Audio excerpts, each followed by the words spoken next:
On est souvent touché par des vidéos d'enfants vertueux, même lorsqu'ils sont tout petits.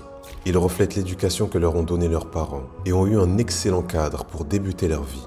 Mais que se passe-t-il lorsque ces enfants grandissent? C'est ce qu'on verra juste ici. J'ai décidé de me décret pour aller à la Umrah, Inch'Allah, parce que c'est important pour moi. Ça me permet de connaître ma religion et ça me tient à cœur parce que je veux qu'Allah soit content de moi. Parce que c'est compliqué, mais ça va passer. Tu fais pour qui? Pour Allah. Toujours? Oui. Ton attention, elle est toujours ferme? Parce que j'ai perdu confiance en moi quand j'étais petit, parce que je me suis fait harceler. Et petit à petit, je croyais les gens quand ils me disaient que par exemple, j'avais des difficultés, que je savais rien et que j'étais bête. Du coup, j'ai décidé d'aller à la Umrah parce que je sais que je pourrais me rapprocher d'Allah et avoir plus confiance en moi. Et puis, concernant les agences qui nous ont contactés, qui t'ont offert la Umrah, il y en a beaucoup qui lui ont offert la Umrah, mais Djibril, il a décidé de vraiment continuer à travailler et de payer lui-même, d'arriver vraiment de lui-même. À mon objectif. Comment? D'arriver moi-même à mon objectif. Tu vas arriver toi-même à ton objectif. Avec son petit frère, ils ont décidé de mettre la main à la pâte et se fatiguer à obtenir ce qu'ils souhaitent de façon correcte. Ils auraient pu demander seulement des dons et les auraient certainement reçus. Mais le fait de soi-même travailler pour récolter les fruits de son travail, c'est ce que ces deux enfants nous transmettent et ont sûrement compris. Vivant dans un cadre où ses parents l'ont poussé même indirectement à ne pas aller en voyage dans n'importe quel pays, mais bel et bien à la mosquée sacrée.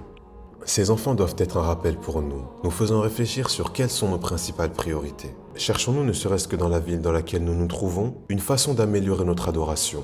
Ou bien avons-nous pour objectif de faire crédit sur crédit, pour ensuite profiter de voyages et de plaisirs éphémères de cette vie? La partie la plus touchante de cette histoire est lorsque sa maman lui exprime sa fierté.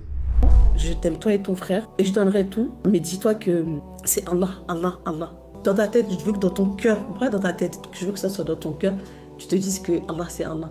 Du coup, Djibril, déjà sache une chose, c'est que je suis très très fière de toi. Je suis vraiment fière de toi. Ça n'a pas été toujours facile. Tu as vécu beaucoup d'épreuves. Du haut de tes 13 ans, je pense que tu as vu beaucoup de choses. Et moi, ce que je souhaite, c'est que tu retiennes les leçons de vie qui vont être en rapport avec tout ce que tu fais. Tu travailles, ça va t'apprendre à être le berger de ta famille, ok? Ça va t'apprendre à aller chercher ta subsistance toi-même. Mais il faut que tu prennes conscience que tout ce qui découle de ce projet, c'est Allah, c'est l'amour d'Allah. Il te le donne aujourd'hui, mais demain, il peut te le reprendre. Mais n'oublie pas que là, c'est le soutien d'Allah à travers nous tous. Tout ce qui t'arrive, si c'est tout ça là, c'est Allah qui te donne. Et je t'ai toujours dit, Djibril, fais bien les choses, Allah il va te rétribuer bien en bien. Donc, retiens bien une leçon, c'est qu'aujourd'hui Allah il te donne. Qu'Allah subhanahu wa ta'ala bénisse ce foyer en le préservant du mauvais œil et en leur donnant la sincérité et encore un bon moment dans leur vie pendant laquelle ils pourront bien œuvrer, faisant en sorte d'être des exemples pour nos enfants, mais aussi pour les autres musulmans, ce qui sera une source de bien pour nous, de la réussite et de l'honneur au jour du jugement.